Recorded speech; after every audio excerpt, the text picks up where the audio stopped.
Sean bienvenidos a esta nueva edición de Casa Crítica.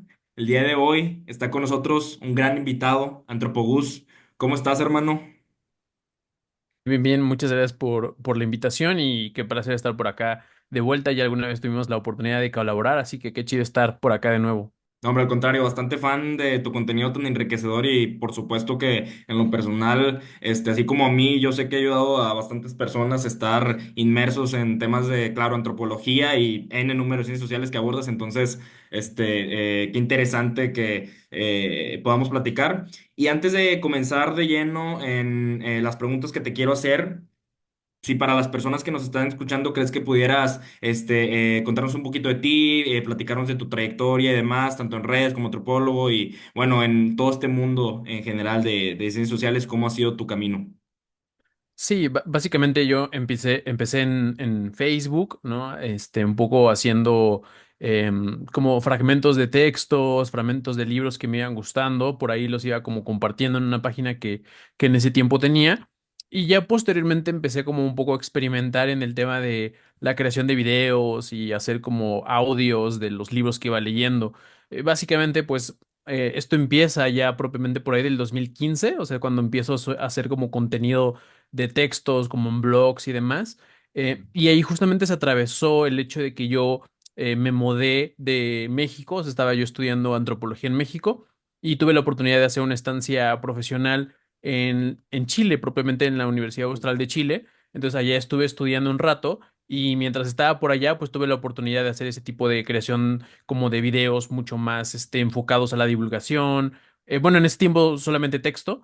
Y ya después, poco a poco, fui como entrando al tema de las cuestiones audiovisuales, ¿no? Primero con audios, primero como pequeños fragmentos, incluso hacer como videos en internet y ya en YouTube, y ya después hice un podcast justamente en YouTube que se llama Antropología tras tonterías. Y ya cuando egresé de la carrera de antropología, después me metí a la maestría también de antropología social, que eso también me mantuvo un poco ocupado. Entonces siempre ha sido difícil, ¿no? Equilibrar Claro. la parte de la divulgación y la parte de la universidad.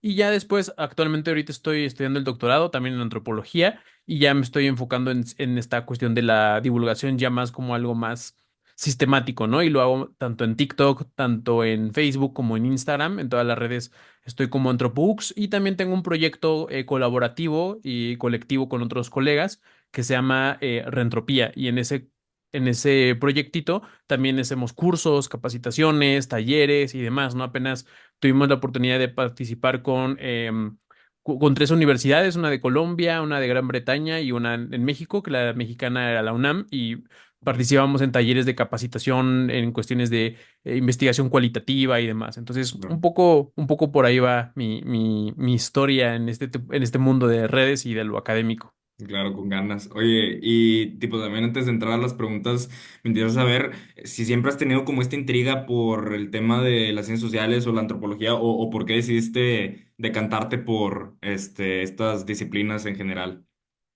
Pues dice el sociólogo Pierre Bourdieu que a veces tenemos capital cultural que hace que nos acerquemos a ciertos temas o que hay más probabilidades de que terminemos como ese tipo de campos, ¿no? Dependiendo, ¿no? Si en tu familia estudian ciertas carreras, es más probable que tú estés como empapado de esa información y por lo tanto te interese.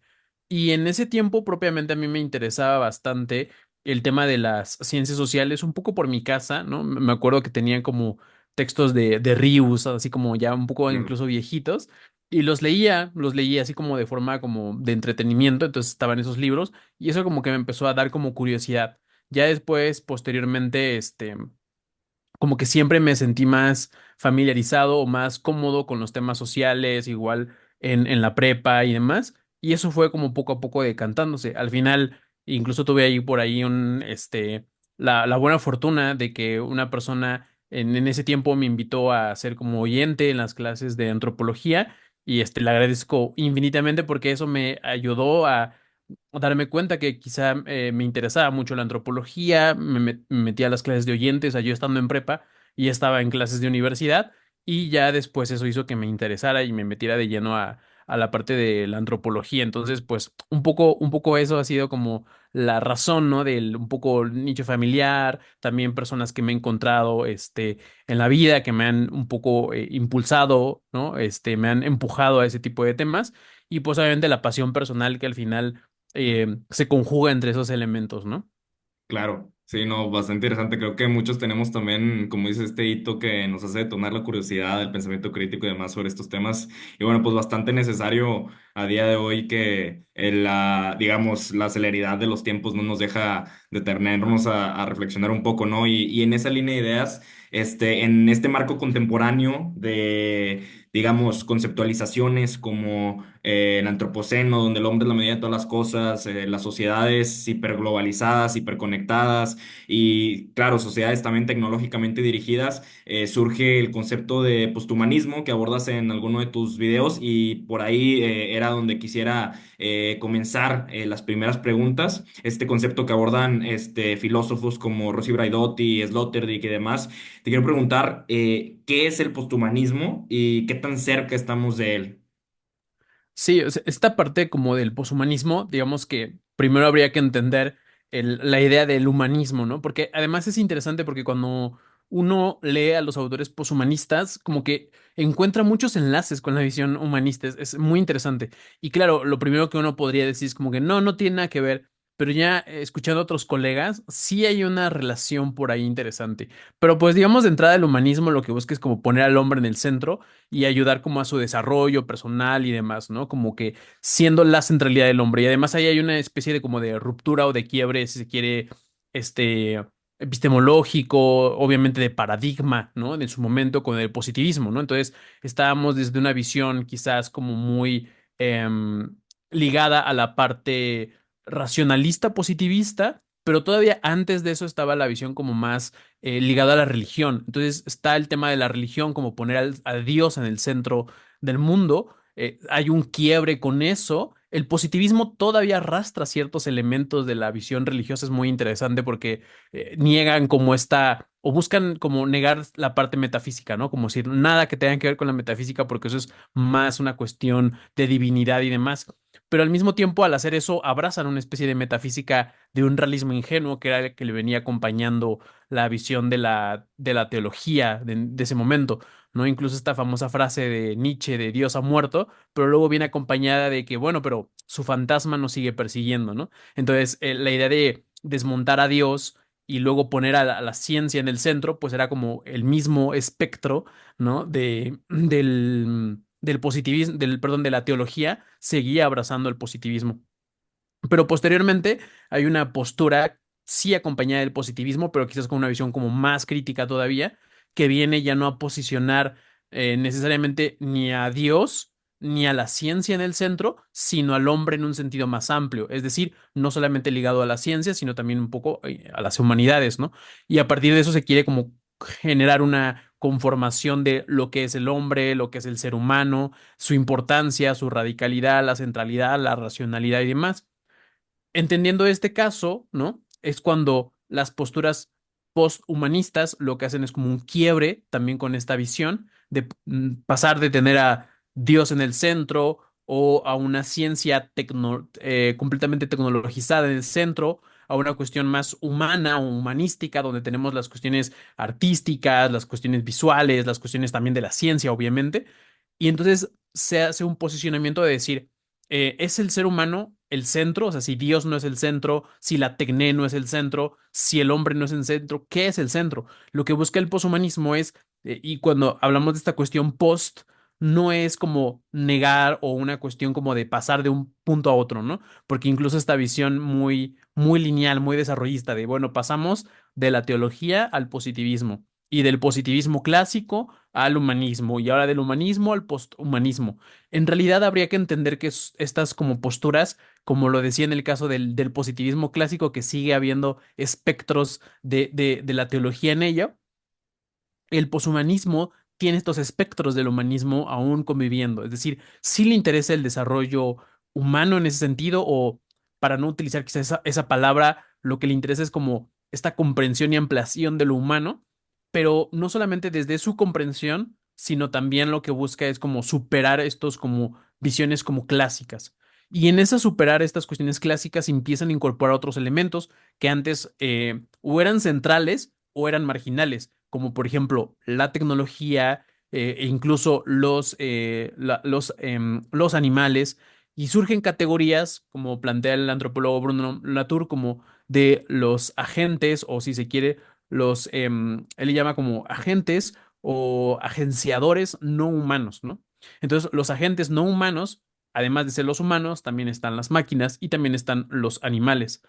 Dentro de esa misma categoría, lo que se busca es como ampliar esta idea de lo humano, o sea, del humanismo, y ya no poner al hombre en el centro, sino entender que todos estos elementos coexisten o van interrelacionándose, e incluso la tecnología tendrá un papel, pero no un papel, digamos, central, sino un papel em, es que incluso para pensar las palabras, ¿no? Es como complicado decirlo porque podría decir como complementarias, pero eso ya implicaría una visión como muy humanista. Entonces quizá la visión es como más sistémica, más relacionada. Entonces tenemos la tecnología relacionándose con lo humano y lo humano con otras especies como no humanas y a partir de todas esas relaciones empiezan a surgir nuevas ideas o nuevos paradigmas, como el tema de incluso la coexistencia en un medio ambiente. O sea, si el ser humano no es la prioridad, entonces, ¿qué deberíamos priorizar en el tema medioambiental? Y entonces empieza a pensar que estas visiones también ligadas a, por ejemplo, lo que hace Bruno Latour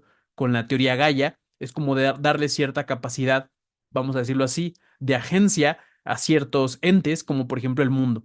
Y entonces el mundo, si uno interactúa de forma expansiva, va a terminar repercutiendo en muchos elementos. Caso concreto, pues lo que vimos en la pandemia, ¿no? La pandemia del COVID no surge simplemente arbitrariamente, o no solamente es un error, o no es como se decía, ¿no? Por una simple sopa de murciélago, sino que hay un montón de elementos que están interconectados, ¿no? Que ligan este elemento expansionista y entonces eso crea una pandemia que en términos como muy de la teoría Gaia, podríamos decir que lo que estaba haciendo la Tierra era como autorregulándose, ¿no? Como diciendo, esto se desató y entonces empiezan como mecanismos de autorregulación. Entonces, lo poshumano busca como superar a la centralidad del ser humano y pensar tanto a la naturaleza como a otras especies o incluso la tecnología no ajenas a nosotros, sino que nos hacen. E incluso hay como debates del como lo previo al poshumanismo. Y había quien considera, ¿no? Que incluso las prótesis ya son parte de este elemento como poshumano, ¿no? Y podemos tener como, claro, pensamos en prótesis robóticas, pero incluso elementos como más concretos, ¿no? Como el tema de prótesis como la silla de ruedas o incluso las muletas Claro. o incluso para el tema del oído, se empiezan a ver una interacción con la máquina, ¿no? Para Bruno Latour dirá algo así, no es que el ser humano le dé como prioridad o lo o esté logrando en sí mismo el ser humano, sino es interacción, porque es como, para ponerlo en esos términos, una prótesis quizás para alguien que no la necesita, pues Claro. quizás no sea como necesaria, ¿no? Se vuelve como incluso irrelevante. Entonces tiene que haber esta interacción y entonces ya no es la centralidad del ser humano o la máquina, sino empieza a haber estas relaciones. Y obviamente esto pasa también con el tema de los animales, ¿no? Y entonces también empiezan a surgir Claro. como críticas, ¿no? Ligadas a la cuestión de la alimentación, de en cómo interactuamos con los animales, incluso el cómo los pensamos ahora como parte de nuestro ecosistema vital, no solamente como mascotas como era anteriormente, sino que ahora se vuelven parte de nuestro ecosistema vital y eso trae como nuevas interrogantes, porque a veces, no sé, poshumanismo podremos o que lo queremos pensar como muy hollywoodense, muy de Hollywood, ¿no? Como esta cuestión de, pues sí, los cyborgs o así, Sí, sí. los robots, ¿no? Pero tiene que ver incluso con cómo interactuamos en nuestro nicho vital con otras especies, ¿no? Y eso implicará nuevas formas o nuevas reconfiguraciones de que solamente vea a los animales como estos elementos quizás muy adaptativas al entorno, como si, pues tengo perros grandes para que me cuiden, ¿no? Pero entonces surgen otras formas de interacción que se vuelven interesantes, incluso las inteligencias artificiales, las máquinas, las prótesis, el entorno, el nicho ecológico, los animales, y digamos, el poshumanismo viene precisamente a hacerse todas estas preguntas hoy en día sobre estas formas nuevas, si lo queremos ver así, de interactuar con el entorno. Claro, qué abordaje tan profundo, e interesante. Y antes de pasar a comentar un poco y hacerte la pregunta, te quería hacer el comentario, bro. Qué chingón está tu hoodie de CISEC. I would prefer not to. La neta está con ganas y ¿qué te iba a decir? Oye, y bueno, en concordancia con esta noción de, por ejemplo, la ampliación del humano y comprender digo, pues al ser humano como un sistema y demás, como que todas estas ideas vinculadas que se ven también reflejadas, como mencionas tú en el tema de las prótesis, e inclusive en temas que ya tratan de incorporar, digamos, la tecnología, como tal a la corporalidad, con propuestas como la de Neuralink, de Elon Musk, y ya, pues, las primeras, digamos, posicionamientos de seres humanos como transhumanos o como cyborg, como Neil Harbison y demás. O sea, todas estas cuestiones de las que ahorita mencionabas, me remiten bastante a un TikTok en donde tú hablabas de la inteligencia artificial. Y antes de hacerte la pregunta concreta sobre este TikTok, también me hizo recordar el concepto de biohipermedia de Giorgio Grisiotti, en el que hacía alusión a esta idea de que, por ejemplo, el sentir, por ejemplo, que tu celular está perdido, por ejemplo, en algún momento llega ya a sentirse en estos tiempos hasta como si llegases a perder una articulación. Digo, no en un sentido tan radical, pero más como metafórico diciendo, pues ya va a llegar un momento en donde cada vez es más, pues digamos, posible, ya está latente temas como singularidad, simbiosis con la tecnología y demás. Y entonces, pues claro que la inteligencia artificial, a mi criterio, va a formar un rol esencial para poder lograr esta, digamos, simbiosis humana, porque pues claro que somos bastante complicados y más con estos proyectos que te mencionaba que ya han estado ejecutándose. Entonces, con esto que tú mencionabas de las inteligencias artificiales, ¿por qué se dice que las inteligencias artificiales no son realmente inteligentes?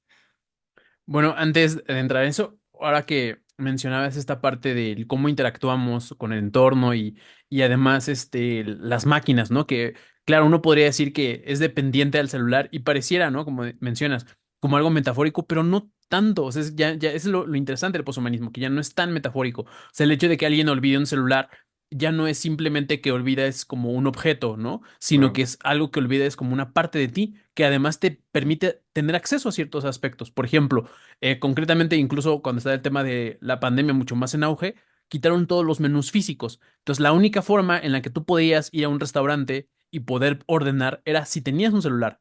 Y además un celular con datos, ¿no? Entonces, el hecho de que tú tendrías que, para poder entrar a un lugar, a algún lugar, tener ese celular, era necesario. O incluso, por ejemplo, lo que hacen ya muchas universidades, que es como para poder entrar a un lugar, pues necesitas presentar tu credencial o en este caso un formato, un código QR que llega a tu teléfono. Entonces ya no solamente es el hecho de que, olvidé mi celular, me voy a sentir muy mal, sino es olvidé mi celular y entonces ya no voy a poder interactuar con muchas cosas del entorno. Restaurantes, universidades, ¿no? Trabajo, ¿no? Obviamente si tú dejas el celular, no estás olvidando, no sé, como una especie como de un lápiz, ¿no? Decir, pues dejé mi lápiz y pues voy a la tienda y me compro otro lápiz y ya está, ya no hay problema, ¿no? O como pasaba en momentos como de nuestra primera escuela, ¿no? La primaria, ¿no? Olvidé mis tijeras, ¿no? Entonces se las pido a un compañero.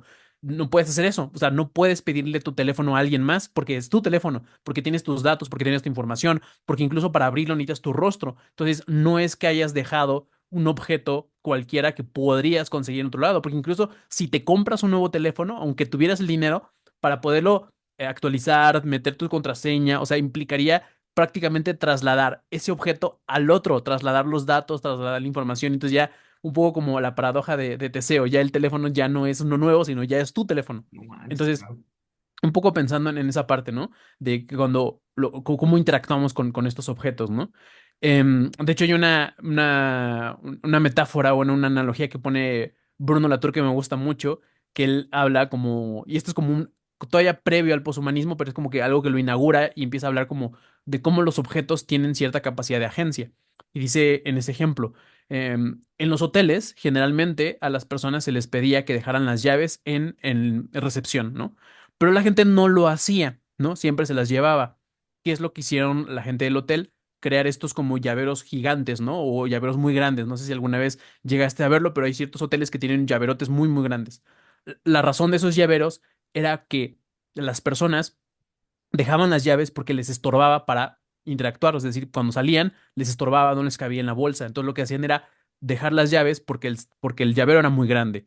Acá el tema, lo que dice Latour, es que no es que las personas hayan pedido a las otras personas que dejaran las llaves. No fue una interacción entre persona y persona, sino fue una interacción entre un objeto y las personas. Bruno Latour dice, la agencia es del objeto, no de las personas, porque si fuera de las personas, pues bastaría con pedirles que lo dejen, cosa que no hacían, ¿no? E incluso uno podría decir, tengo la intención de diseñar este objeto con estas particularidades. Claro, pero aunque hagas ese diseño, el objeto empieza a tener ciertas características que hace que interactúe con la persona, ¿no? Entonces, un poco como pensando en esta parte de de los celulares, ¿no? Y en cuanto al tema de las inteligencias artificiales, sí es un debate, porque incluso, o sea, en ese video yo me baso en un semiólogo que se llama Yuri Lotman. Yuri Lotman como que trata de pensar la inteligencia, o sea, como que empieza su disertación diciendo, primero de entrada, definir inteligencia es complicado, ¿no? Es como, hay como distintos debates de qué es la inteligencia. Dice, pero algo que particularmente podemos identificar en el tema de la inteligencia, dice, o él plantea, es la capacidad de crear nuevos significados o nuevos símbolos. Esto quiere decir que no implicaría solamente reproducir la información que ya tiene. Desde mi punto de vista, y digo, no creo que se quede aquí, va a seguir avanzando, pero hoy en día, ¿no? Las inteligencias artificiales todavía no llegan a ese punto, en el sentido de que pueden como juntar elementos o cierta información que ya existe, ¿no? O sea, si tú le dices, ah, pues hazme un cuadro de Da Vinci, ¿no? O sea, toma de referencia la estética de Da Vinci. Y uno dice, ah, bueno, ahora cópiame tal cosa, ¿no? Y puede generártelo y toma información del entorno y lo genera. Incluso, y una crítica interesante podría decir, bueno, pero los humanos hacemos algo parecido, ¿no? Es decir, nos educamos en escuelas y nos enseñan a cómo colorear y cómo tales cosas, ¿no? Pero lo que plantea Yuri Lotman es como, aunque pueda haber personas que hagan, digamos, cierta elemento artístico y demás, dice, lo particular está en el significado que tú le das a ese objeto. Dice, las inteligencias artificiales no pueden dar esos significados y además no pueden cambiar de significado y por lo tanto no cambiar de propósito, ¿no? En ese video justamente ponía de referencia la película de Alien porque me parecía bastante ilustrativo que en la nueva película como que la inteligencia artificial empieza como a revisar los patrones y le dice, no hay forma en que tú puedas escapar de aquí. O sea, ya revisé todo y no hay forma. Entonces, no les puedo abrir porque no hay forma. A lo que ella lo que hace es, en una escena anterior, el otro sintético se queda y ella decide rescatarlo, ¿no? Digamos, desde una visión algorítmica, la decisión de rescatarlo hubiera sido algo negativo porque la pone en riesgo. Pero en el momento en el que en que rescata al otro sintético y están ahí justamente en esa escena frente a los aliens que empiezan a atacarlos, el sintético cuenta un chiste, ¿no? Y ese chiste hace que ella piense en una nueva idea, algo que no había pensado la inteligencia artificial. Lo hace, toma el riesgo y se salva. Pero ahí hay dos decisiones que fueron digamos, o que podrían parecer poco inteligentes. La primera es rescatar al primer sintético y la segunda, el chiste, ¿no? O sea, es decir, uno podría decir, ¿cómo es posible que rescatar a alguien y que luego ese alguien te contara un chiste y que ese chiste te disparara o te gatillara una nueva idea para salir de ahí? Lotman dice, eso se logró gracias al error, es decir, gracias a tomar una decisión que algorítmicamente podríamos decir que es equivocada, es decir, salvar a alguien que probablemente no vaya a sobrevivir y además contar un chiste en un momento como ya pues ya cuando un chiste porque pues ya estamos acabados, ¿no? Ya simplemente Sí, para reírnos un rato. claro. Pero Lotman dice, esas decisiones parten del error, ¿no? Y el error permite crear nuevos elementos. Y el problema con las inteligencias artificiales es que tienden a no equivocarse. Es decir, lo que buscamos es que las inteligencias artificiales no se equivoquen. Entre menos se equivocan, mucho mucho mejor van a ser sus respuestas. Pero la postura de Lotman es que el error nos puede llevar a nuevas creaciones, a nuevas ideas. Y además lo más importante es cambiar de propósito implica cambiar el significado. Y de momento, así como las inteligencias artificiales en esa película no pueden cambiar su propósito a menos de que alguien externo se los modifique, así pasa hoy en día con las inteligencias artificiales. Es decir, si tú le preguntas algo a ChatGPT, te va a responder. Es decir, el momento en el que ChatGPT te diga, no tengo ganas de responderte hoy, en ese momento podríamos estar hablando de inteligencias artificiales, ¿no? O sea, ¿por qué? Porque además de poder darle un significado diferente a una orden, ¿no? Y que es algo que hacemos los humanos. O sea, es decir, piensa, por ejemplo, no sé, si en algún momento tu familia te dice, oye, ¿puedes ir a comprar a eso o tal cosa? Y dices, no, hoy no puedo, o hoy no tengo ganas, ¿no? La inteligencia artificial no te dice que no tiene ganas, ¿no? Es decir, siempre repite esos mismos patrones. Pero el hecho de que tú digas no quiero, o sea, piensa, por ejemplo, el hecho de estudiar una carrera, ¿no? Más los de ciencias sociales. Cuando nos dicen estudia una carrera, ¿no? Una inteligencia artificial te diría, estas son las mejores carreras, mejor pagadas, con mejor tal, o sea, te plantea toda una lista de posibilidades. Y tú dices, ah, ok, aquí están las 10 mejores carreras pagadas, entonces yo voy a elegir una de esas 10. Y la inteligencia artificial obviamente se va a decantar por una de esas 10 porque es la decisión más inteligente.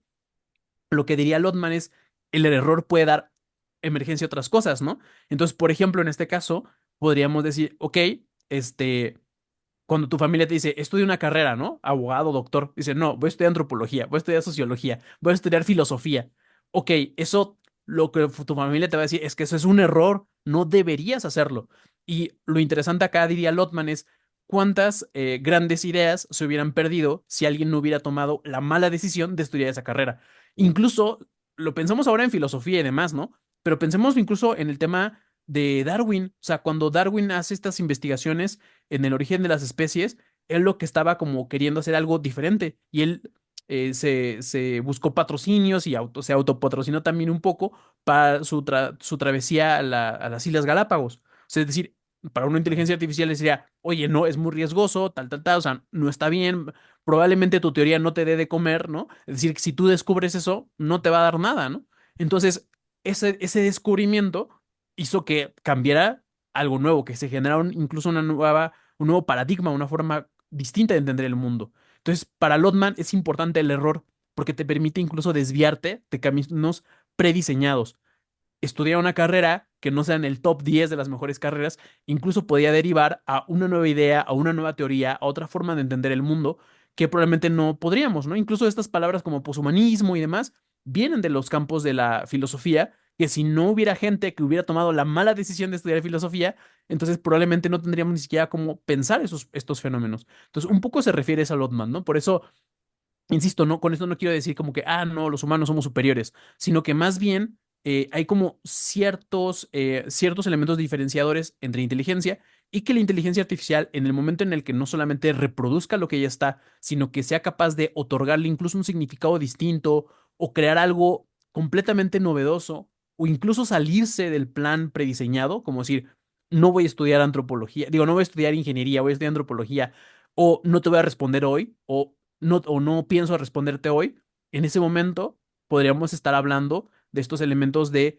autoconciencia, de inteligencia, de discernir entre distintos puntos, ¿no? Incluso mejorar las evaluaciones éticas, que siempre son bastante complicadas, ¿no?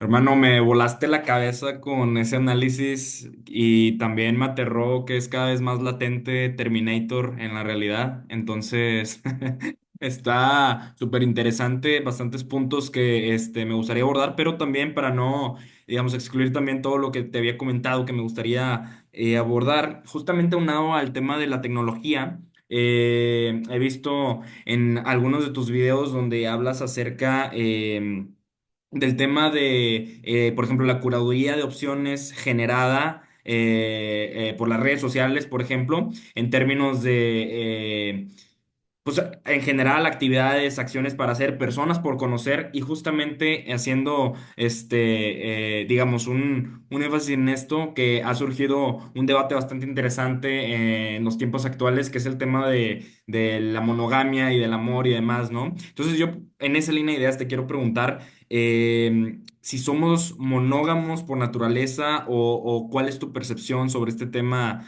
en particular y bueno, pues claro, en general, ¿cómo ha sido tu pensamiento al respecto? Sí, generalmente cuando uno piensa o uno analiza la idea de por naturaleza, casi siempre hay como una trampa en esa idea de naturaleza, porque lo que se está planteando no es naturaleza, sino más bien es esencia. Muchas veces cuando se dice eres tal o tal por naturaleza, lo que se está planteando no es una visión como esencialista. Y que además viene un poco también ligado a este como paradigma más clásico de la teología, que tiene una visión como lineal, como una causa última, como aquello que debemos alcanzar. Entonces se presenta un modelo o el otro como el natural, ¿no? Entonces, cualquier cosa que digan como que somos monógamos por naturaleza, sospechen, pero igual si les dicen que no, que somos polígamos por naturaleza, también sospechen, ¿no? Es decir, la respuesta es pareciera un poco contradictoria, pero más bien la respuesta parte de esta como paradoja de lo que somos. Es decir, somos monógamos y somos polígamos al mismo tiempo. Es decir, dependiendo en ciertos contextos, ciertos elementos naturales. Por ejemplo, desde una visión antropológica muy clásica, se explicaba que la monogamia estaba ligada incluso entre tribus, ¿no? Y entonces era como tratar de cuidar lo que se tenía, ¿no? Como ciertas tribus con cierta cantidad de tierra necesitaban como heredarlas. Entonces, por lo tanto, era muy cuidado el matrimonio. Entonces tenía que haber como cierto linaje como muy cuidado para que se fuera como heredando eso.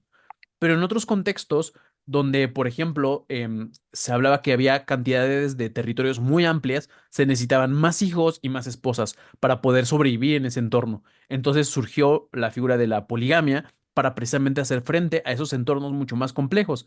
Es decir, para poder tratar de sobrevivir y adaptarse a un territorio mucho más amplio, necesitaba más esposas y más hijos, ¿no? Entonces, eso, y además eso representaba, digamos, en términos de obra, de mano de obra, ¿no? Entonces, los hijos crecían, entre más hijos, entre más esposas, como más posibilidades de controlar esos territorios más amplios. Entonces, la figura de la monogamia o la figura de la poligamia han surgido muchas veces en contextos ecológicos muy específicos para adaptarse a esos medios. Ya después podemos darle, digamos, una especie como de significado muy, muy concreto y decimos, ah, bueno, entonces construimos mitos, ¿no? Alrededor de estos elementos como el matrimonio, las alianzas y demás. Pero esta parte importante de la monogamia o de la poligamia es que es entender precisamente que no hay una única forma de serlo, sino que incluso como especies nos vamos adaptando. Una de las respuestas que yo he encontrado un poco, y viene un poco más del espectro de ideológico conservador, cuando dice, no, es que la poligamia te va a dar como cierta, te puede llevar como ciertas enfermedades o te puede llevar a ciertos elementos como negativos para tu salud y entonces eso va en contra de tu adaptabilidad humana. Pero esto es falso porque en primer lugar, la idea de las enfermedades no es algo exclusivo de la poligamia o de la monogamia, es decir, puede haber en ambos casos. Y lo segundo es que tiene que ver precisamente en que si tú adoptas un modelo monogámico en un territorio como el que ya decía, como muy amplio, pues no vas a poderte hacer el control de las tierras y muchas veces vas a desaparecer como tribu. Es decir, conlleva ciertas implicaciones negativas. Entonces, al final hay que entender que estos modelos, más que modelos rígidos o naturalistas o esencialistas, mucho más, dicho de forma más adecuada, son modelos adaptativos. Incluso cuando uno piensa en naturaleza, uno no debe de pensar como naturaleza como algo que está siempre dado, sino al contrario, la naturaleza siempre va cambiando, siempre está mutando constantemente. Entonces, la naturaleza no es algo dado, no es algo fijo. Entonces, si pensamos incluso en la parte de la evolución, como que, ah, pues la evolución darwiniana es lo más natural que uno puede pensarse. O sea, la evolución se basa en cambios adaptativos al entorno, con nuevas modificaciones, con nuevas relaciones entre distintas, digamos, en este caso, entre distintos primates que se fue dando al grado de que se generó la evolución, pero la evolución está ligada al cambio, no lo estático. Entonces, de entrada diría eso con el tema de las monogamias y de las poligamias, que no hay ningún modelo esencialista, sino que esos modelos han surgido en distintos contextos territoriales para adaptarse a esos nichos ecológicos y que uno podría hacerse la pregunta de si ahora que surgen estos temas como de poliamor o algo más, también es una respuesta adaptativa a un entorno cambiante. Yo planteo siempre esta hipótesis y digo, en un contexto postfordista, donde el trabajo es flexible, donde un día estás trabajando aquí y otro día en otra ciudad y otro día en otro país y te estás moviendo constantemente, este tipo de relaciones como más fijas, como más monolíticas, pierden sentido. O sea, es como, ¿qué vas a hacer? Es como que, ah, pues mi trabajo es un trabajo flexible y entonces hoy trabajo aquí, pero mañana trabajo en otra ciudad. la opción obviamente sería, pues te vas con tu familia, te vas con tu pareja, con tu esposa a otra ciudad.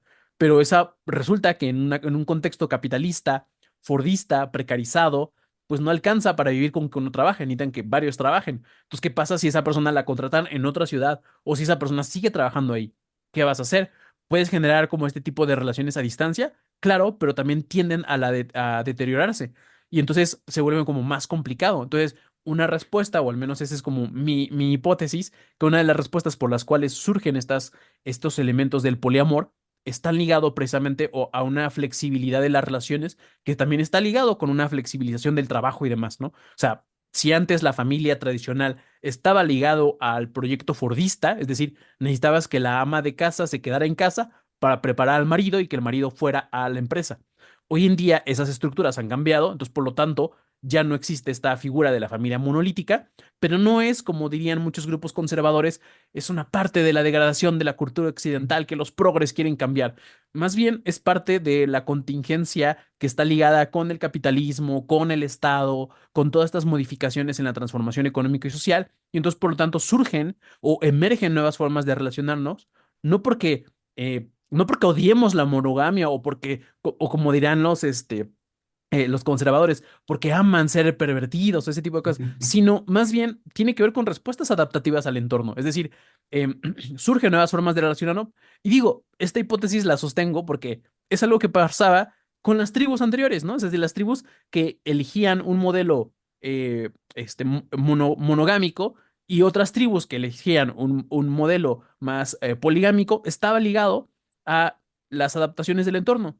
Y eso lo aclaro porque siempre es algo que luego me dicen algunos colegas, eso no niega el espectro ético, amoroso, simbólico que después le demos a esas relaciones, pero también hay un entorno que nos está influenciando y ese entorno que nos va a influenciar, pues va a gatillar nuevas formas de organización social. Eso siempre siempre se ha dado. Entonces, incluso en estos temas pienso incluso en estos aspectos que también como que son muy criticados de casarse entre familias, ¿no? Ahorita se me fue el término, pero esta cuestión de casarse entre familias, ¿no? Del incesto, ¿no? Sí, Era sí, como que también uno puede decir, pues eso no tiene sentido. Bueno, para los reyes, ¿no? Del siglo XV, del siglo XVI, tenía todo el sentido del claro, mundo, porque si tú te casabas con alguien que no fuera de tu familia, tenías que darle parte del reino de esa familia. Entonces, tenías que claro. casarte con alguien de tu familia porque era parte de controlar como el poder, ¿no? Entonces también surgió esa figura por una cuestión, digamos, de adaptación a un entorno monárquico, que sí Claro. podríamos decir, no, pero eso derivó a enfermedades de los nuevos infantes. Es cierto, ¿no? Porque esto es otra cosa interesante. La adaptación humana y la evolución nunca es una cuestión como perfecta. O sea, uno piensa que cuando uno evoluciona se está como perfeccionando o mejorando. Esto no es verdad. Puede haber incluso cambios evolutivos que resulten en desventaja y cambios evolutivos que resulten en cierta ventaja, o incluso cambios evolutivos que en algún momento eran ventajosos, en otro momento fueron de desventaja. Claro. Entonces hay que analizar estos elementos y de hecho desde una visión como poshumanista, si se quiere ver así, se rompe con esta visión como teleológica, como de tiene que haber una causa final, sino que hay distintas causas contingentes que van surgiendo y eso pues obviamente son respuestas mucho más desafiantes, mucho más complicadas y complejas también, que simplemente decir o es A o es B, y si no es A estás mal, y si no es B, Claro. y si es B estás bien, ¿no? Sino más bien esto va cambiando, ¿no? Y pues uno puede revisar textos como los de Yuval Harari o puede revisar los textos también de antropólogos como Emilio Morán, de Human Adaptability. Entonces se va a dar cuenta que todos estos cambios van modificándose. Incluso me acordé de un ejemplo que usa Emilio Morán cuando se dice que en el Perú, en ciertas zonas muy altas, se empieza a desarrollar una fuerza pulmonar mucho, mucho más eficiente que en otros ámbitos. Y eso es para sobrevivir en grandes alturas. Entonces, eso es un cambio también evolutivo, epigenético, que depende del entorno. Entonces, eso lo vemos con los pulmones y también obviamente se generan nuevas formas de organización social y también otros simbolismos, ¿no? Y entonces, lo mismo pasa con las formas de relacionarnos. Surgen nuevas formas de organización social, nuevas formas de interacción que no son esencialistas, ni es A ni es B. Entonces hay que tener eso en cuenta. Cuando uno piensa en naturaleza, tiene que pensar en siempre un cambio constante y que además un modelo de organización social puede tener cierta correspondencia a un nicho ecológico y en otro no. Y cuando digo nicho ecológico, uno podría pensar, ah, pues te refieres a las tribus que se adaptaban, pero nicho ecológico también son las ciudades, ¿no? O sea, también es el posfordismo, también es Uber, la precarización en el Uber, ¿no? O sea, es decir, los Claro, trabajadores de Uber, que tienen que estarse moviéndose en todos lados y que además muchas veces no tienen, o supuestamente deberían usar su tiempo libre para trabajar, pero en realidad usan todo su tiempo para trabajar, claro. se limitan la forma de interacción humana. Pasa también incluso, pensaba en estos casos en Corea, Japón y demás, que surgen estas cuestiones de que ciertas personas se casan con una muñeca inflable, ¿no? O que tienen una relación Claro. ya casi casi de matrimonio con una muñeca, perdón, con una muñeca inflable. O sea, esto deriva precisamente a que interactúan de forma distinta y porque no les da tiempo de tener una relación, de establecer un vínculo y demás. Entonces, todas esas formas de nuevas relaciones están también ligadas a un nicho ecológico concreto y no solamente es como la esencia. Oye, y totalmente qué interesante todo lo que abordas en este marco de, eh, digamos, debates que se han puesto en boga en torno a cómo vivir o no conyugalmente y la manera de relacionarnos de esa forma, surgen también dos nociones, dos aspectos que quiero comentar aquí ya para ir cerrando, precisamente en torno a este tema del amor, que es el surgimiento de los gurús del amor. Esta pregunta es, ¿a qué se debe este fenómeno y cómo ves esta situación? Y bueno, su vínculo en general con el tema de la sociedad líquida de Bauman, ¿no? O sea, ¿qué es este concepto y cómo se relaciona con esta cuestión?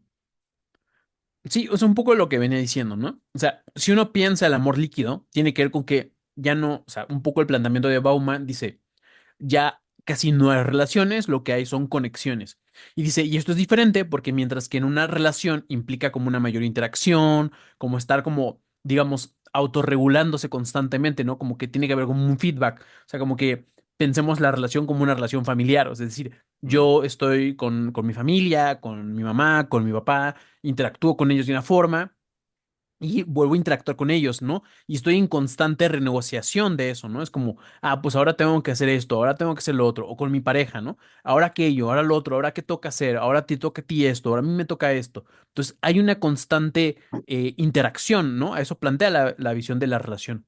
Pero Bauman dice, las conexiones son distintas, porque en una conexión tú te puedes desconectar en el momento en que tú quieras, ¿no? Entonces, en una relación, mientras que hay una digamos, una mayor vinculación, las conexiones son más proclives a la desconexión. O sea, utilizas esta palabra de conexión como pues un teléfono. O sea, decir, tú puedes estar conectado, no sé, en un teléfono y puedes estar, no sé, en un chat o estar en alguna interacción virtual como por ejemplo en los videojuegos, ¿no? Tú estás interactuando en los videojuegos, estás jugando y de repente dices, ya me cansé y me desconecto. sí, Y no pasa nada. O sea, no te vaya el jugador, no sé, Juan 525, no te va a llamar por teléfono y te va a decir, oye, ¿por qué te desconectaste, no? O sea, no, o sea, no hay ese compromiso de tenerte que avisar. O sea, si me conecto y si no, no, no pasa nada. ¿No? claro. Entonces hay esa forma. En cambio, en las relaciones no sucede eso, dice Bauman. O sea, tú no le puedes decir a tu papá, ah, pues pues no, no voy y ya. O sea, no, tienes que dar incluso una explicación. Ah, oye, no voy a poder ir porque tal, tal, tal, tal, tal. Pero Bauman dice en las conexiones no. Simplemente dejas de estar conectado y ya. Y cuando quieras te vuelves a conectar, ¿no? O sea, es como el teléfono. O sea, el teléfono lo conectas y lo desconectas cuando tú quieras. Entonces, Bauman lo que dice es como las relaciones actuales son así. Tú te puedes conectar y desconectar cuando tú quieras, ¿no? Y eso está ligado precisamente a lo que decía hace ratito, ¿no? Con estos modelos como post-fordistas, ¿no? Estos modelos de nuevas formas de adaptarse al entorno. Entonces, en ese cambio, ¿no? En ese cambio del modelo fordista al postfordista, a lo fijo, donde necesitabas una familia estable que preparara al marido para irse a trabajar a la fábrica y demás, hoy en día, como se empieza a desdibujar eso y empieza a darse esta precarización laboral, esta flexibilización laboral, estas nuevas formas de interacción, se genera, digamos, estamos en una parte como transitoria entre este modelo fordista y postfordista, porque uno podría decir, no, pues ya tiene rato el posfordismo, ¿no? Pero ni tanto, o sea, es decir, uno piensa mucho tiempo cuando dice, no sé, 10 15 años, pero son modelos desde el Taylorismo, que estamos hablando desde hace más de 30 40 50 años, al modelo fordista, al modelo postfordista. Es decir, hoy en día todavía hay modelos fordistas, o sea, todavía hay obreros trabajando en fábricas, pero cada vez menos, ¿no? Claro. De hecho, en mi tesis de maestría, un poco traté el tema de la precarización laboral y una de las estadísticas que sacamos en ese trabajo fue darnos cuenta que hoy en día hay más personas en el sector de servicios que en el sector primario y secundario. Es decir, hay más gente, digamos, como siendo cajero, peluquero, o sea, cualquier, Uber Eats, taxista, profesor, ¿no? O sea, hay más gente en esos ámbitos de servicio que en la fábrica. Entonces, si esa es la estadística que tenemos hoy en día, tenemos más personas en ese campo de servicios. ¿Qué ocurre en ese sentido? Surgen incertidumbres por las nuevas formas de relacionarnos. Ya dije en la otra parte que eso genera nuevas formas de interactuar. Si genera nuevas formas de interactuar, pues genera incertidumbre, porque entonces lo que a mí me enseñaron ya no funciona, ¿no? Lo que a mí me enseñaron es como que pensemos en el caso Claro, de las mujeres, búscate un buen marido, ¿no? Y el otro que tenía que hacer, pues búscate una buena carrera, ¿no? Entonces, la mujer tenía que buscarse un buen marido y el hombre tenía que buscar una buena carrera que le diera dinero. Y entonces todo estaba claro. El hombre tenía dinero, era un proveedor, y la mujer pues tenía que buscarse un buen marido, porque ese era el contexto fordista. Es decir, tenía que yo preparar al marido para irse a la fábrica. ¿Qué ocurre con estos cambios sociales que tienen muchos elementos económicos, políticos, históricos? O sea, no es algo tan sencillo, ¿no? Aquí trato de simplificarlo, pero tiene todos estos elementos y entonces resulta que entonces cuando la mujer se empieza a incorporar a las universidades y luego a carreras que estaban como masculinizadas, como ingeniería y demás, sus expectativas empiezan a cambiar y son distintas. Entonces ya no es que su mamá les diga, tienes que buscarte un buen marido, ¿no? Es decir, y esto pareciera como que, pareciera mucho tiempo, pero insisto, no es tanto porque a mi abuelita, a mi mamá, les decían eso. O sea, a mi abuelita le decían, tienes que buscarte un buen marido. claro, A mi mamá se lo dijeron, pero ella decidió estudiar una carrera, es decir, ya había un poco, un mayor umbral, pero la expectativa seguía, ¿no? Era como que ella ya podía estudiar en la universidad, pero su familia le seguía diciendo, tienes que buscarte un marido. claro. Pero ahora nuestra generación ya no nos dicen búscate un marido, sino que ahora busca una carrera o busca hacer tu vida y demás. Entonces, esas expectativas familiares van cambiando, las formas de cómo interactuamos van cambiando, y entonces piensa que en ese marco de incertidumbre hay hombres que dicen, yo lo que sé es ser proveedor, pero resulta que pues las mujeres ya no solamente buscan un proveedor, eso me genera una crisis.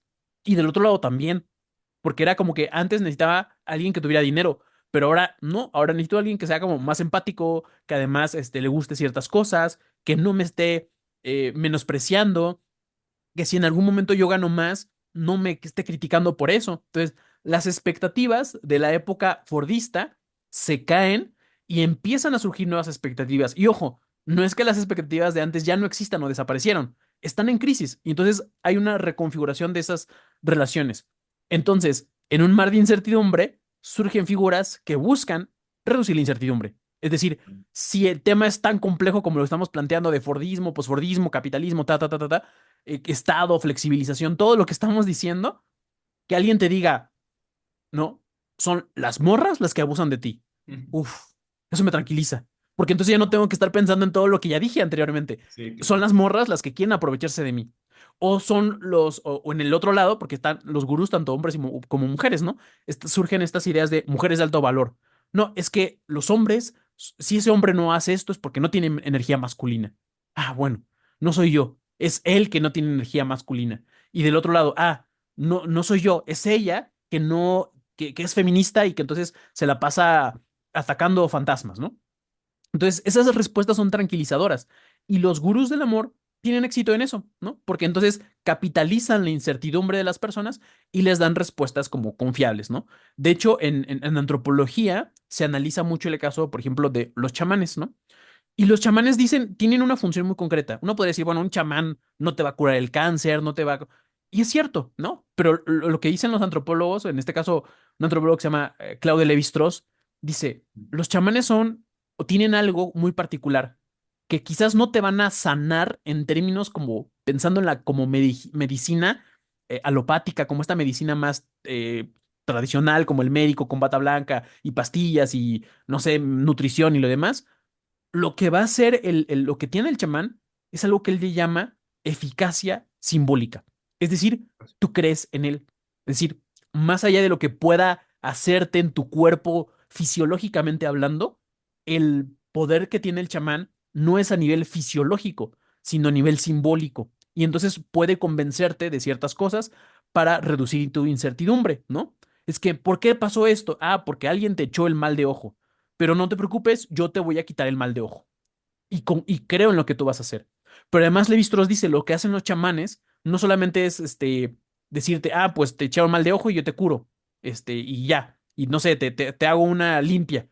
Dice, hay toda una especie como de ritual que hace que te lo creas, ¿no? Entonces te ponen hierbas, te ponen tambores, te ponen olores, te ponen humo, todo una especie como de teatralidad para que entonces digas, ah, sí está funcionando y sí me funciona. ¿Qué hacen los gurús? Lo mismo. Es decir, se ponen su cadenita militar, ¿no? Se dejan la barba porque tienen que ser hombres, ¿no? Entonces empiezan a teatralizar la masculinidad y obviamente no te van a decir cosas como, oye, pues tu pareja yo creo que no tuvo empatía contigo y pues yo te recomiendo que no regreses con ella. Eso no funciona, no tiene eficacia simbólica. Lo que tiene, así como el chamán tiene que hacerte y escupirte y cantar y bailar y hacer todo un show, el gurú tiene que hacer lo mismo. Es decir, no basta con que te diga, aléjate de esa persona. Tiene que decirte, no, mi compa, mándela a la verga, porque usted no sé qué, no. Y empieza a hacer una especie como de performance, una especie como de Claro. ritual para que te la creas. Y eso te genera certeza, porque entonces ya no es todo el mundo complejo, toda la economía, política, historia, todo esto que estamos hablando, sino me da respuestas reconfortantes. Y del otro lado también, ¿no? De que, ay, pues tú, tienes que, producirte porque no sé qué, y entonces las famosas llamadas mujeres de alto valor, y tienes que abrazar tu energía femenina porque entonces bla, bla, bla, y si quieres un hombre, entonces tienes que tener energía femenina porque si tienes energía masculina, todo ese tipo de ideas te la están dando, y además también hay un performance, porque además las personas que, así como los gurús, de la masculinidad, tienen que tener barba, tienen que tener cadenas militares, tienen que verse como lo que se representa arquetípicamente como un hombre, del otro lado tienen que hacer lo mismo. Tienen que estarse maquillando, tienen que verse bien, tienen que operarse. Entonces, lo mismo, ¿no? Pero esta es eficacia simbólica. Entonces, mi respuesta sería que en un mar de incertidumbre, de contingencia, de complejidad, de cambios sociales, económicos, políticos, históricos, que alguien te diga, el pedo no es tan cañón, solamente es que esta morra te vio la cara.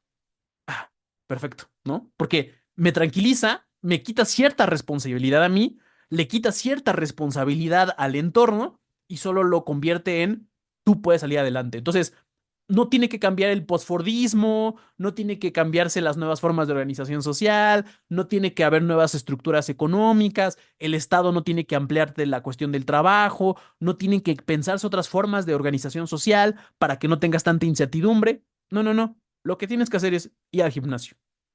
Oye, pues eso es más fácil, ¿no? O sea, es decir, entre cambiar el sistema capitalista, modificar al Estado, todo eso, nada más tengo que hacer ejercicio. Oye, pues eso está al alcance de mi mano, eso sí lo puedo hacer. O sea, no puedo derrotar a la historia, a la política, a la economía, al Estado, pero sí puedo ir a hacer ejercicio.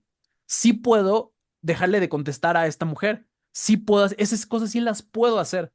Y entonces genera una especie de como de confort. Y además se relaciona porque la eficacia simbólica no solamente es como que engaña a la gente, sino que la gente se lo cree. Y esto pasa mucho con el llamado efecto Forer, ¿no? Que se utiliza en los horóscopos, ¿no? Entonces en los horóscopos te dicen, ah, pues hoy vas a conocer a una persona. Ah, sí, es cierto, me pasó, es verdad, ¿no? Y entonces la gente confía en los horóscopos porque te dicen cosas que son ciertas, ¿no? Oye, tienes un amigo que se quiere aprovechar de ti.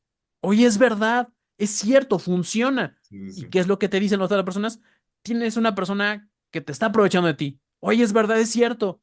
Ah, entonces es cierto lo que me está diciendo y confías en eso. O sea, la eficacia simbólica, aquí la palabra secreta no es simbólico, porque claro, es una cuestión representativa, performática. Claro. La palabra clave es eficacia, es decir, funciona, pero funcionan igual que funcionan los horóscopos. O sea, cuando los horóscopos te dicen que hoy vas a conocer a una nueva persona y conoces a una nueva persona, funciona. El problema, y esto es lo que describe el efecto Forer, es que son respuestas tan amplias, tan ambiguas, que pues obviamente le van a funcionar a cualquiera. O sea, es decir, ¿cuántas posibilidades hay de que conozcas a una nueva persona? muchas, ¿no? Es como que, sí, hoy en el transporte público alguien me pidió la hora, ya conocí una nueva persona, ya está, fin. Y lo mismo pasa en el otro caso, ¿no? Es decir, si alguien, si alguien te dice, oye, ve y haz ejercicio, fui e hice ejercicio y me sentí mejor, oye, funciona, estos gurús funcionan. Y es como, a ver, claro, si vas a hacer ejercicio, generas endorfinas, ¿no? Y te vas a sentir mejor, al menos de momento, ¿no? Que también se le conoce como el efecto placebo. Entonces, todos esos elementos, pues por supuesto que el efecto placebo funciona, ¿no? Pero el punto es que no atacan de raíz a los temas. Entonces, como la gente cree que eso les funciona, que alejarse de una persona, pero además el problema es como quizás esa persona sí interactuó con una persona manipuladora, que lo trató mal.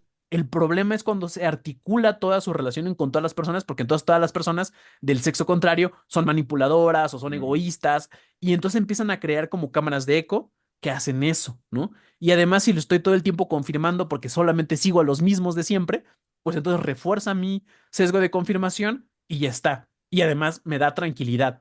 De hecho, Bauman, esta idea del amor líquido, pero tiene un libro anterior creo, que se llama Modernidad Líquida, y dice, la modernidad líquida es precisamente una modernidad que está llena de incertezas. Es decir, estaba la modernidad sólida, ¿no? Esta cuestión de voy y trabajo, voy y estudio, estudio y trabajo y me jubilo, y me caso y tengo mis hijos, ¿no? O sea, es como esta modernidad sólida era como estos pasos, ¿no? Primero estudio, luego termino mi carrera, luego me caso, tengo mis hijos, me jubilo y ahora sí que ya completé el círculo de la modernidad. Perfecto, ¿no? Pero la modernidad líquida es estudias, pero eso no te garantiza trabajo. Claro. Y trabajas, pero eso no te garantiza pertenencia, te van a correr después. Y casarte se vuelve más complicado porque entonces ya no tienes la certeza económica. Y si lo haces, te arriesgas a muchos otros elementos, como los que ya decíamos.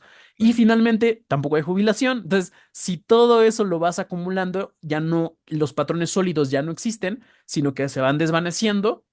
Y obviamente eso repercute en el amor. Y obviamente eso repercute en la forma de organización social, como las familias. Y obviamente ahí necesitamos alguien que nos dé respuestas tranquilizadoras. Los gurús, los charlatanes, la gente que te da los tarotistas, ¿no? Todos ellos que te pueden decir, sí, yo soy ese, porque casi como estos tests que hacen en revistas, ¿no? De ¿cuál es tu casa de Hogwarts, ¿no? ¿Cómo eres un hombre alfa, ¿no? Sí, yo tengo estas cosas, sí soy alfa o no, no soy alfa. Entonces, son respuestas tranquilizadoras que vienen acompañadas de procesos muy complejos que obviamente estas personas no los van a plantear porque además no les conviene, porque además ahí viene ligado otro tema, que es el tema del negocio. Si yo puedo capitalizar la incertidumbre de las personas, pues eso me va a redituar económicamente. Entonces, mientras haya más personas necesitadas de esas palabras tranquilizadoras, pues mi negocio crece, ¿no? Entre Claro. menos personas requieran de eso, pues mi negocio decrece. Entonces, acá lo interesante es que mientras más personas eh, tengan esas necesidades, pues el negocio sobre esa línea va a funcionar mejor para la persona que está haciendo el negocio. Entonces, un poco sería como la idea de por qué surgen estas personas y además por qué tienen éxito. Claro, me remitió esta definición del populismo en general de respuestas fáciles a problemas difíciles y, bueno, bastante necesario poder incursionar profundamente en estos temas. Y ya para ir cerrando, Gus, también me gustaría preguntarte, pues bueno, primero, ¿dónde te podemos encontrar en redes sociales? Y segundo, algún mensaje en general que quieras dar, mensaje, anécdota, queja, lo que sea en torno a todo esto que estuvimos platicando, para poder tener nuestro cierre.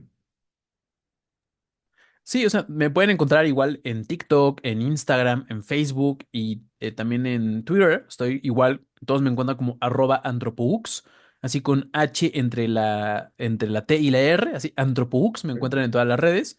Igual invito también quien le interese, luego hacemos cursos, capacitaciones en el proyecto de Reentropía, también nos encuentran en Facebook e Instagram y también en LinkedIn. Y pues mi mensaje sería como que, con un poco lo que hemos hablado todo esto, desconfíen de las respuestas como fáciles, sencillas y digeribles, ¿no? Porque el mundo no es así, ¿no? Ojalá lo fuera, ¿no? Si fuese así, no necesitamos la ciencia, ¿no? O sea, piensen como las respuestas como más complejas, ¿no? O sea, piensen incluso cosas que pueden parecer como muy bobas o muy evidentes, que uno dice, no, no, no, para eso no se necesita la ciencia. Sí se necesita. O sea, es decir, hay experimentos que tratan el tema del tarot, como lo vimos con el efecto Forer, incluso en el tema de la evolución, cosas como cómo se desarrolló el meñique o cómo se desarrollaron los dedos, algo que nos puede parecer muy obvio, requirió mucho tiempo de estudio, mucho tiempo de análisis. Entonces, mi recomendación sería que siempre desconfíen de las respuestas como simples, sencillas, ¿no? Y que no significa que no vean ese tipo de contenido. O sea, véanlo, pero contrástenlo, traten de complejizar un poco lo que se está diciendo y también desconfíen de las respuestas esencialistas de todo tipo, ¿no? Lo que es, ¿no? O sea, como que lo que deben de ser, ¿no?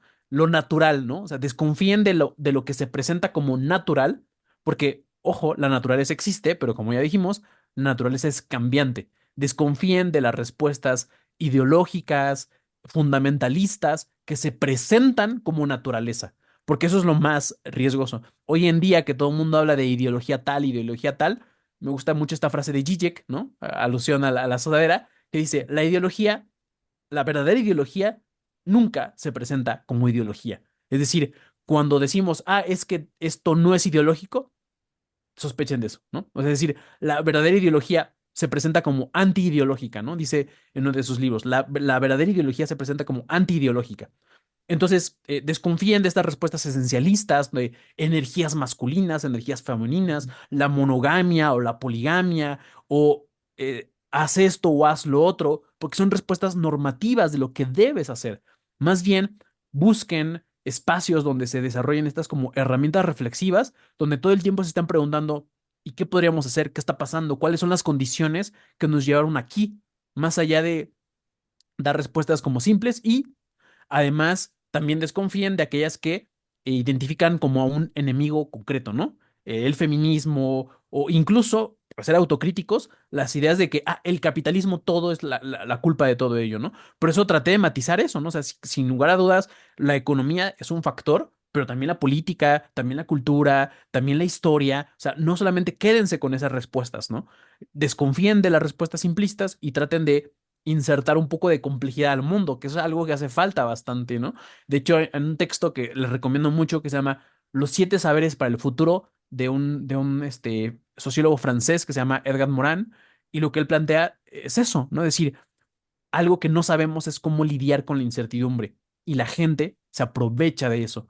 Entonces, hay que saber lidiar con la incertidumbre, con el caos, con la contingencia, con la indeterminabilidad, con lo no lineal. Todo eso está ligado a la evolución, al cambio cultural, ¿no? Incluso la física no lineal. Es decir, si la física, si la antropología, si la química, si la filosofía, si todas estas ramas de las distintas, tanto ciencias sociales como ciencias naturales, como distintas humanidades nos presentan la indeterminación, la no linealidad, los sistemas estocásticos o que también se les conoce como probabilísticos, ¿no? O sea, las matemáticas, o sea, si todas estas ramas nos presentan esto, pues eso nos debe dejar en una pequeña sospecha de que si la biología, la antropología, las matemáticas, la filosofía, todas estas hablan de sistemas no lineales, contingentes, caóticos, indeterminados, incertezas, ¿no? Si todos eso nos los habla, pues quizá eso también tenga que ver con mi forma de relacionarme con las personas, ¿no? Con mi forma de entender el mundo. Y si mi respuesta es contraria a todas estas ramas del conocimiento, son determinadas, seguras, estos elementos como de binomios, ¿no? De A o B, o un enemigo concreto. O sea, si nuestras respuestas son así, lo más probable es que sean equivocadas, ¿no? Entonces, invitaría a insertar un poco de complejidad y abrazar la incertidumbre en el mundo. Claro, no, siempre todo el respeto y admiración a todos, a todo tu trabajo, hermano, de verdad, muchísimas gracias por compartirnos todo tu conocimiento y por llevar a cabo esta labor tan complicada, y súper necesaria a día de hoy, que es precisamente la difusión de las ideas y de la promoción del pensamiento crítico. Y bueno, podríamos abordar los temas por miles de horas, pero yo invito a todas las personas a precisamente a que te sigan para poder, pues igual echar una platicada y pues seguir inmiscuyéndose en todas estas cuestiones, ¿no? Entonces, pues para cerrar, muchísimas gracias, Gus, por esta plática y a todos los que nos escuchan, los vemos en la próxima edición de Casa Crítica y recuerden que vamos hacia un mundo crítico. Hasta luego.